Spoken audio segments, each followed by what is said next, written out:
Chemical reactions and equations. इस chapter में total 3 part हैं। First chemical reaction, second balancing chemical equations और third types of chemical reactions. हम सबसे पहले फर्स्ट पार्ट केमिकल रिएक्शन को पढ़ेंगे, जिसमें टोटल 3 पार्ट हैं, चेंजेस, केमिकल रिएक्शंस और केमिकल इक्वेशंस। चेंजेस को पढ़ने से पहले चलिए कुछ डेली टास्क देखते हैं, जिनमें से कुछ हम खुद करते हैं और कुछ खुद हो रहे होते हैं, जैसे रनिंग या कटिंग ऑफ वुड या बर्निंग ऑफ क्रैकर्स। लेकिन रस्टिंग ऑफ आयरन, उसमें हमारा कोई योगदान नहीं। या फिर फलों का सड़ना, वो भी खुद ब खुद होता है। लेकिन इन सब में एक चीज़ कॉमन है और वो है चेंज एक ऐसा ट्रांसफॉर्मेशन है जिसमें किसी ऑब्जेक्ट या सब्सटेंस के फिजिकल या केमिकल कंपोजिशन में कोई बदलाव हो जाए।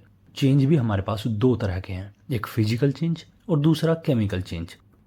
फिजिकल चेंज एक टेम्परेरी और आसानी से रिवर्स हो जाने वाला चेंज है, जिसमें ओरिजिनल सब्सटेंस को आसानी से रिकवर किया जा सकता है। जैसे अगर हम पानी के टेम्परेचर को डिक्रीज करें तो वो आइस में बदल जाएगा, लेकिन अगर उसी ही आइस को वापस से गर्म कर दिया जाए या उसका टेम्परेचर इंक्रीज कर दिया जाए, वह फिर से अपनी लिक्विड स्टेट में वापस चला जाएगा। यानी ये आसानी से रिवर्स किया जा सकता है और इसमें ओरिजिनल सब्सटेंस यानी लिक्विड वाटर को वापस रिकवर किया जा सकता है। तो ये एक टेम्परेरी और इजीली रिवर्सिबल चेंज है। वहीं दूसरी ओर केमिकल चेंज एक परमानेंट चेंज है, जिसे आसानी से रिवर्स नहीं किया जा सकता और ओरिजिनल सब्सटेंस को आसानी से रिकवर भी नहीं किया जा सकता।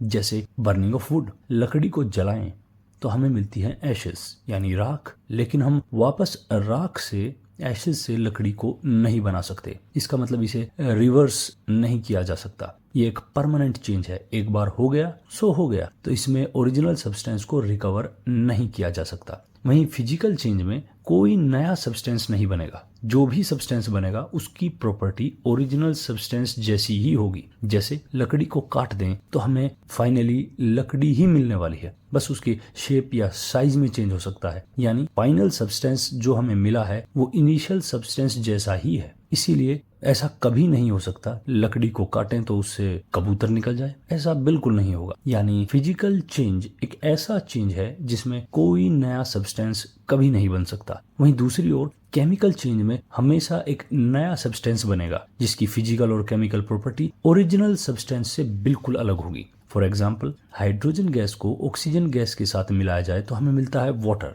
पानी।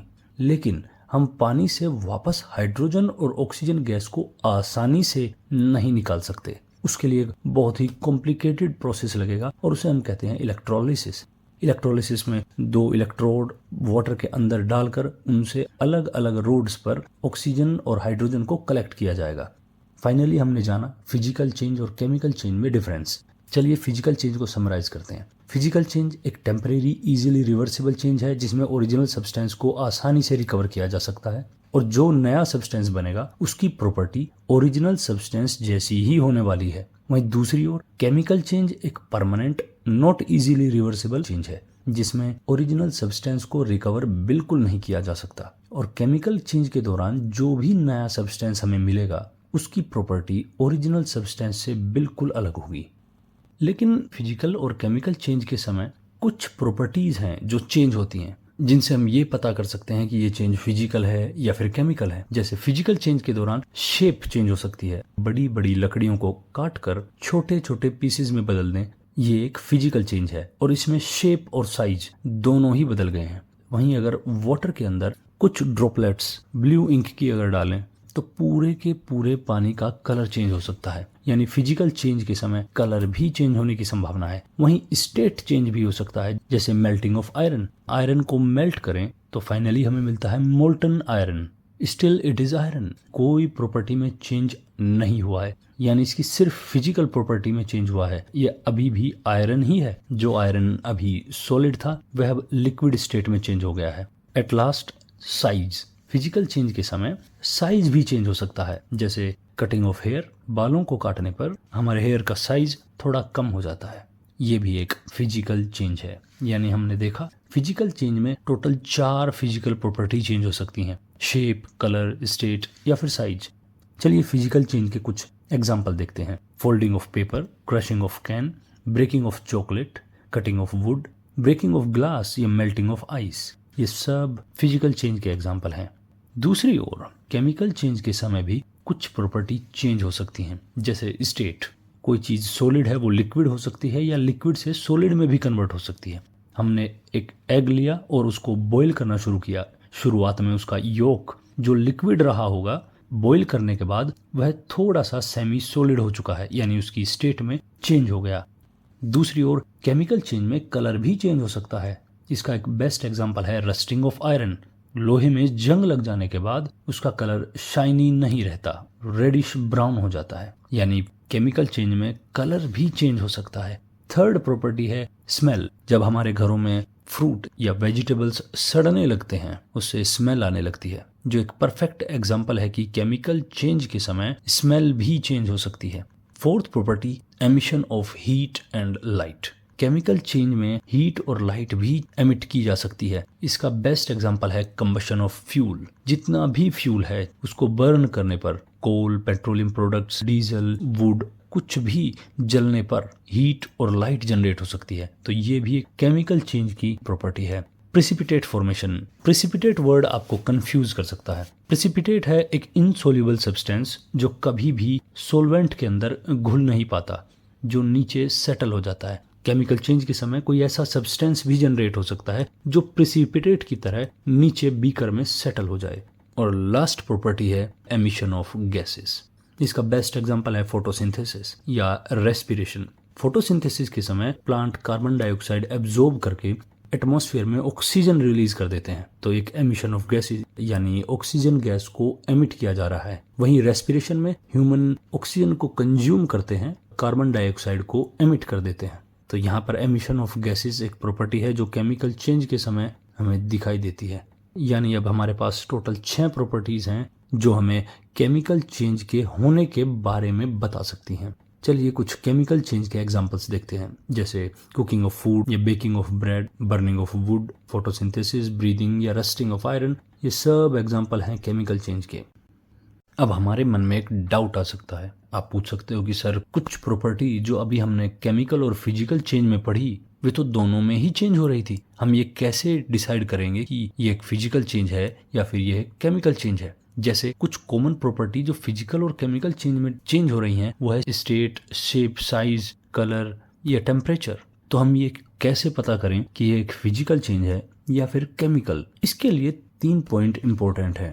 पहला, क्या ये चेंज टेम्परेरी है या फिर परमानेंट? दूसरा, क्या ये रिवर्सिबल है या फिर इरिवर्सिबल? और तीसरा, क्या इसमें कोई नया सब्सटेंस बनने वाला है? इन 3 पॉइंट से हम ये डेफिनेटली पता कर सकते हैं कि ये एक फिजिकल चेंज है या फिर ये एक केमिकल चेंज है। जैसे कटिंग ऑफ पेपर एक फिजिकल चेंज है या फिर केमिकल चेंज? इन तीनों पॉइंट को मन में रखें तो हम ये पता कर सकते हैं। क्या ये टेम्परेरी है या परमानेंट? कटिंग ऑफ पेपर एक परमानेंट चेंज लगता है कि अगर हमने पेपर को काट दिया उसे वापस ठीक नहीं किया जा सकता। चलिए ठीक है, लेकिन दूसरा पॉइंट, क्या ये इरिवर्सिबल है? तो आप कह सकते हैं कि हाँ, ये इरिवर्सिबल है। ये पेपर कटने के बाद वापस से कैसे जोड़ने वाले हैं हम? ये भी ठीक है। लेकिन थर्ड पॉइंट हमें यहाँ प्रूव कर देगा कि ये एक फिजिकल चेंज है कि क्या इसमें कोई नया सब्सटेंस बना। अगर हमने पेपर को काट दिया है, क्या वो कोई नए सब्सटेंस में बदल गया? क्या पेपर कटने के बाद वाटर में बदल गया या फिर आइस में? नहीं, पेपर कटने के बाद हमारे पास हाथ में अब भी पेपर ही है, तो इसका मतलब ये एक फिजिकल चेंज है। वहीं दूसरी ओर baking of bread. Baking of bread में अगर हम ध्यान से देखें तो यह एक परमानेंट चेंज है। एक बार आप आटे से ब्रेड बना लें तो वापस ब्रेड से आटा नहीं बनाया जा सकता। और जो फाइनल सब्सटेंस यानी हमें ब्रेड मिला है वो आटे से बिल्कुल अलग है। यहाँ इन 3 पॉइंट से हम ये आसानी से प्रूव कर सकते हैं कि कोई चेंज फिजिकल है या फिर केमिकल। चलिए एक एग्जांपल और देखते हैं। मेल्टिंग ऑफ आइस, बर्फ का पिघलना, और वैक्स का कार्बन डाइऑक्साइड और वाटर वेपर में बदल जाना। इन दोनों में कौन सा फिजिकल चेंज है और कौन सा केमिकल? मेल्टिंग ऑफ आइस को देखें तो ये एक टेम्परेरी चेंज है और इसे आसानी से रिवर्स भी किया जा सकता है। आइस के टेम्परेचर को बढ़ाएं तो वो लिक्विड वाटर में बदल जाएगा, लेकिन फिर से लिक्विड वाटर को फ्रिज में रखकर सॉलिडिफाई किया जा सकता है। ये एक रिवर्सिबल चेंज है। क्या हमें कोई नया सब्सटेंस मिला? तो बिल्कुल नहीं, सिर्फ स्टेट चेंज हुई है। आइस वाटर की एक सॉलिडिफाइड स्टेट है, यानी सिर्फ स्टेट चेंज हुई है, सब्सटेंस सेम ही है, कोई नया सब्सटेंस नहीं मिला। वहीं दूसरी ओर जब वैक्स को जलाया जाता है और वो वेपराइज होता है तो वो कार्बन डाइऑक्साइड और वाटर वेपर में बदल जाता है, जिन्हें वापस वैक्स में बदलना इम्पॉसिबल है, यानी एक इरिवर्सिबल चेंज है और इसीलिए यह एक केमिकल चेंज है। अब हमारे मन में एक क्वेश्चन आना चाहिए कि क्या कोई ऐसा चेंज भी है जिसमें फिजिकल और केमिकल चेंज दोनों एक साथ हो सकते हों?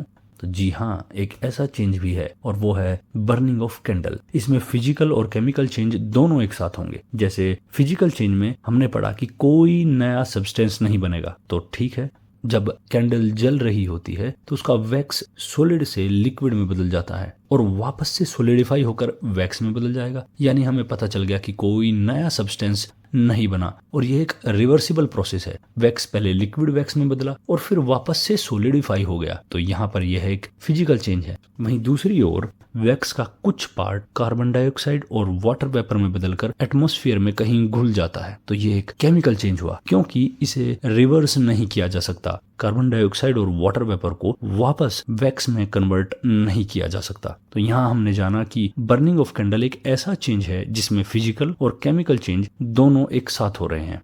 अब यहीं तक हमारा फिजिकल चेंज का सफर था। अब हम केमिकल चेंज को डिटेल में पढ़ने वाले हैं। केमिकल चेंज, सबसे पहला क्वेश्चन हमें यही आना चाहिए कि केमिकल चेंज होता ही क्यों है, और इसका सबसे मेन रीजन है केमिकल रिएक्शंस।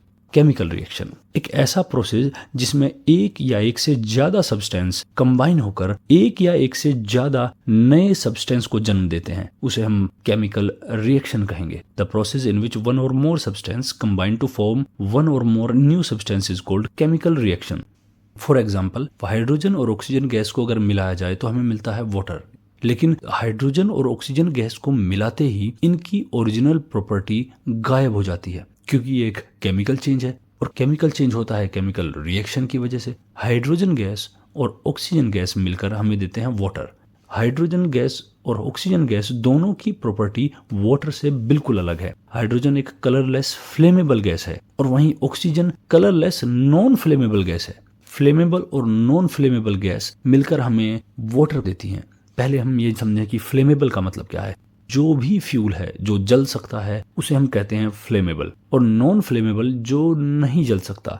अब हमारे मन में डाउट आ सकता है कि अगर ऑक्सीजन नॉन फ्लेमेबल है तो सभी यह क्यों कहते हैं कि ऑक्सीजन की प्रेजेंस में ही कुछ चीजें जलाई जा सकती है। तो इसका मतलब है ऑक्सीजन फ्लेम को सपोर्ट करती है, ऑक्सीजन को जलाया नहीं जा सकता। फ्लेमेबल सब्सटेंस खुद को जला सकते हैं, जैसे कोल, पेट्रोल, डीजल या जितने भी पेट्रोलियम प्रोडक्ट्स हैं उन्हें जलाया जा सकता है, इसलिए वे सब फ्लेमेबल हैं। लेकिन ऑक्सीजन फ्लेमेबल नहीं है, बल्कि ऑक्सीजन फ्यूल को जलने का प्लेटफॉर्म देती है। ऑक्सीजन एक नॉन फ्लेमेबल कलरलेस गैस है, वहीं हाइड्रोजन एक फ्लेमेबल कलरलेस गैस है। तो अब अगर हम ध्यान दें तो हाइड्रोजन एक फ्यूल है और ऑक्सीजन फ्यूल को सपोर्ट करती है, लेकिन अगर हम इन दोनों को जोड़ दें हमें मिलता है वाटर, जो एक लिक्विड है और कलरलेस है। इसकी प्रॉपर्टी हाइड्रोजन और ऑक्सीजन गैस से बिल्कुल अलग है, क्योंकि वाटर रूम टेम्परेचर पे लिक्विड है। वहीं हमने देखा कि हाइड्रोजन एक फ्लेमेबल गैस है और ऑक्सीजन उसे जलने में मदद करती है।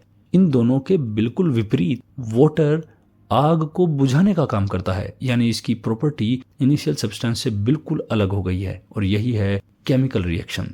चलिए, केमिकल रिएक्शन में हम कुछ और पार्ट पढ़ते हैं। केमिकल रिएक्शन के दो पार्ट हैं, ओरिजिनल सब्सटेंस जिसे हम कहते हैं रिएक्टेंट, और फाइनल सब्सटेंस जिसे हम कहते हैं प्रोडक्ट। रिएक्टेंट्स और प्रोडक्ट, इस एग्जाम्पल में हमारे पास ओरिजिनल सब्सटेंस यानी रिएक्टेंट है हाइड्रोजन और ऑक्सीजन, और प्रोडक्ट है हमारे पास वाटर। चलिए रिएक्टेंट का एक और एग्जाम्पल देखें। अगर सोडियम मेटल को क्लोरीन गैस के साथ मिलाया जाए तो हमें मिलता है सॉल्ट, नमक, जो हम रोज सब्जियों में डालकर खाते हैं। लेकिन अगर हम ध्यान दें तो सोडियम एक बहुत ही वोलेटाइल मेटल है, ये ऑक्सीजन या मॉइस्चर के संपर्क में आते ही इसमें ब्लास्ट हो सकता है, और क्लोरीन एक पॉइजनस गैस है। दोनों के दोनों हमारी हेल्थ के लिए बहुत ही खतरनाक है। लेकिन दोनों के केमिकल कॉम्बिनेशन के बाद हमें मिलता है कॉमन सॉल्ट, सोडियम क्लोराइड, जो हम रोज सब्जियों में डालकर खाते हैं। तो हमारे पास इस पूरी केमिकल रिएक्शन में सोडियम और क्लोरीन हुए रिएक्टेंट, क्योंकि इनिशियल सब्सटेंस हमारे पास सोडियम और क्लोरीन थे, और इन दोनों को मिलाने के बाद जो हमें मिला उसे हम कहते हैं प्रोडक्ट। तो रिएक्टेंट है the chemical substance that get consumed during a chemical reaction. Reactant है वो सब्सटेंस जो केमिकल रिएक्शन में कंज्यूम हो जाए या फिर किसी केमिकल रिएक्शन को किक स्टार्ट या इनिशिएट कर दे। वहीं प्रोडक्ट एक ऐसा नया सब्सटेंस है जो हमें पूरी केमिकल रिएक्शन कंप्लीट हो जाने के बाद हमें मिलता है। और इसी बीच में एक और इम्पोर्टेंट वर्ड हमारे काम का है जिसके बारे में हमें पता होना चाहिए, और वो है word equation. Word equation chemical reaction को डिस्क्राइब करने का वो तरीका है जिसमें रिएक्टेंट्स और प्रोडक्ट्स के नाम लिखे जाते हैं, ना कि उनके केमिकल फॉर्मूला। जैसे कोई रिएक्टेंट 1 और रिएक्टेंट 2 हमें प्रोडक्ट 1 और प्रोडक्ट 2 देता है, तो उनके पूरे नाम का हम यूज करने वाले हैं। जैसे हमने पहले देखा, हाइड्रोजन प्लस ऑक्सीजन गैस हमें देता है वाटर, तो हमने पूरे वर्ड्स का यूज किया और इसे ही हम कहते हैं वर्ड इक्वेशन। ये हैं कुछ वर्ड इक्वेशन के एग्जांपल्स, जिसमें मैग्नीशियम प्लस ऑक्सीजन गैस हमें देगा मैग्नीशियम ऑक्साइड। इसमें मैग्नीशियम का पूरा वर्ड हमने यूज किया है, ना कि मैग्नीशियम का केमिकल फॉर्मूला। तो यहाँ पर रिएक्टेंट है मैग्नीशियम और ऑक्सीजन गैस, और प्रोडक्ट हमारे पास है magnesium oxide. Second example photosynthesis का है। प्लांट के अंदर क्लोरोफिल सनलाइट का यूज करके ग्लूकोज और ऑक्सीजन गैस रिलीज करते हैं।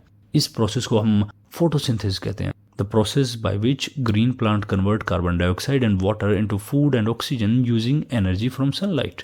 तो हमारे पास यहाँ पर रिएक्टेंट हुए कार्बन डाइऑक्साइड और वाटर, और प्रोडक्ट हुआ ग्लूकोज और ऑक्सीजन। थर्ड एग्जाम्पल जिसमें लेड नाइट्रेट और पोटेशियम आयोडाइड को मिलाया जाए तो हमें मिले लेड आयोडाइड और पोटेशियम नाइट्रेट। वहीं रिएक्टेंट हुआ लेड नाइट्रेट और पोटेशियम आयोडाइड, और प्रोडक्ट हुआ लेड आयोडाइड और potassium nitrate. Fourth and last example हमारे पास है ऑक्सीजन और ग्लूकोज की रिएक्शन के बाद हमें मिलता है कार्बन डाइऑक्साइड और वाटर वेपर। ध्यान से देखें तो रिएक्टेंट हमारे पास है ऑक्सीजन गैस और ग्लूकोज, और प्रोडक्ट है कार्बन डाइऑक्साइड और वाटर वेपर। ये एक रेस्पिरेशन की इक्वेशन है। अभी हमने सब वर्ड इक्वेशंस देखी, लेकिन वर्ड इक्वेशंस के अपने कुछ ड्रॉबैक्स हैं। जैसे वर्ड इक्वेशन में हमें डायरेक्शन ऑफ केमिकल इक्वेशन का नहीं पता होगा कि सोडियम और क्लोरीन मिलके सोडियम क्लोराइड मिला है या फिर सोडियम क्लोराइड से सोडियम और क्लोरीन बना है। दूसरी ओर वर्ड इक्वेशन हमें रिएक्टेंट और प्रोडक्ट की स्टेट के बारे में कोई जानकारी नहीं देते। और तीसरा और सबसे बड़ा ड्रॉबैक है बड़े बड़े नाम। हम इन बड़े बड़े नामों से कैसे डील करें? अभी हमारे पास hydrogen, helium, lithium, beryllium, boron, carbon छोटे छोटे नाम हैं, लेकिन जब हम कार्बन केमिस्ट्री में जाने वाले हैं तब हमारी डीलिंग बहुत बड़े बड़े नामों से होगी, जैसे क्लोरोफ्लोरोकार्बन, डाइक्लोरो, डाइफ्लोरोमीथेन और न जाने कितने बड़े बड़े नाम।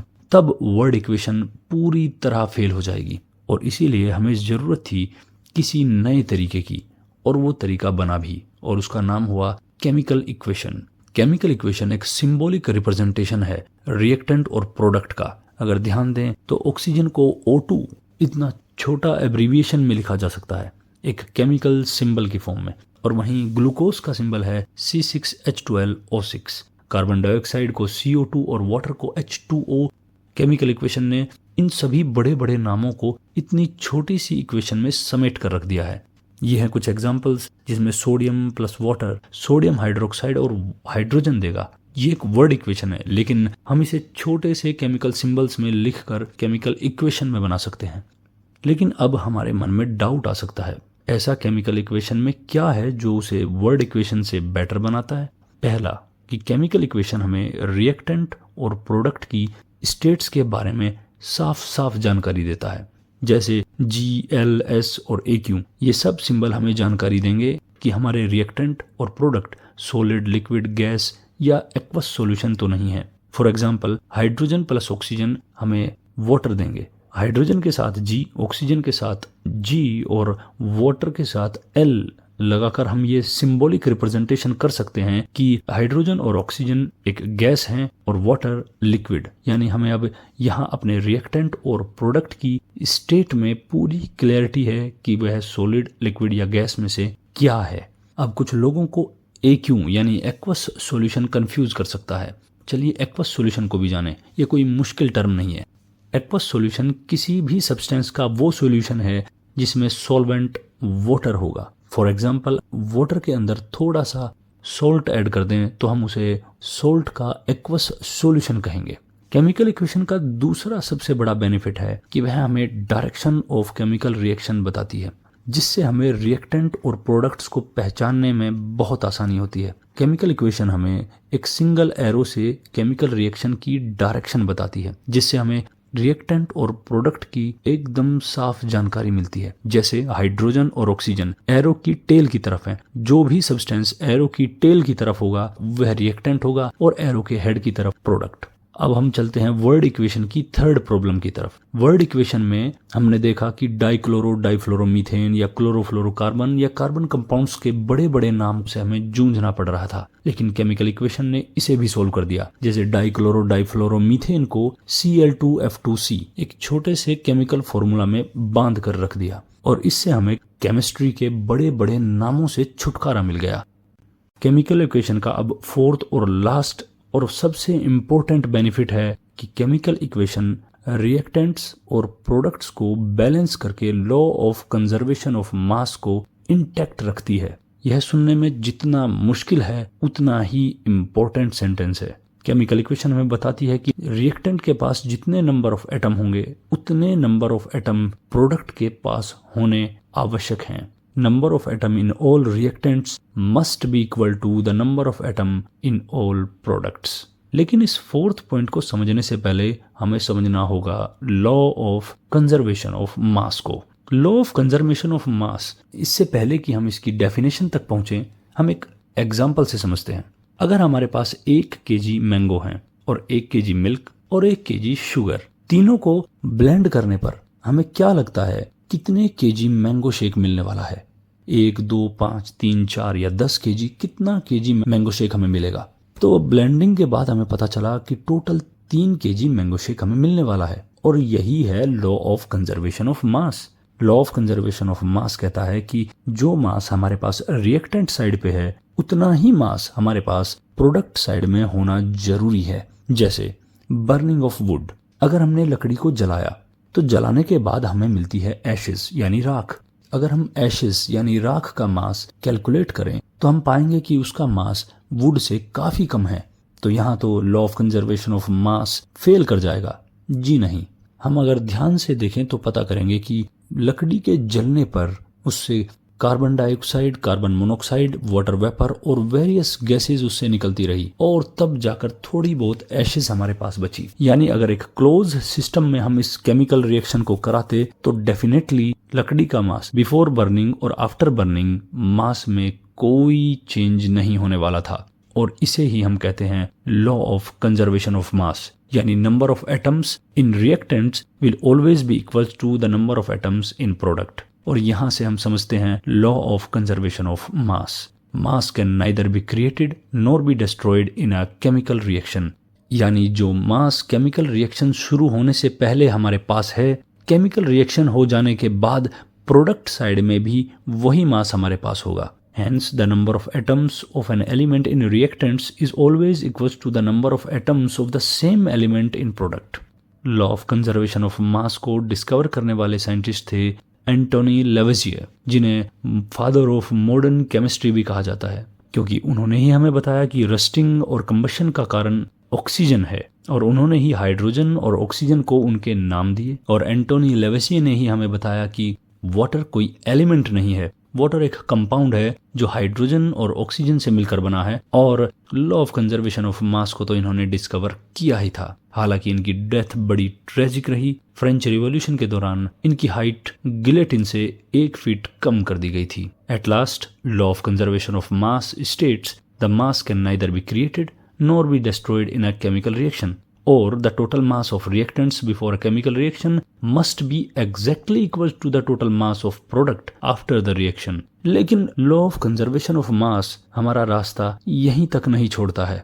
यह लॉ एक नई समस्या को जन्म देगा और वो होगी बैलेंसिंग केमिकल इक्वेशंस, जो हमारे इस चैप्टर के सेकंड पार्ट में हम पढ़ने वाले हैं।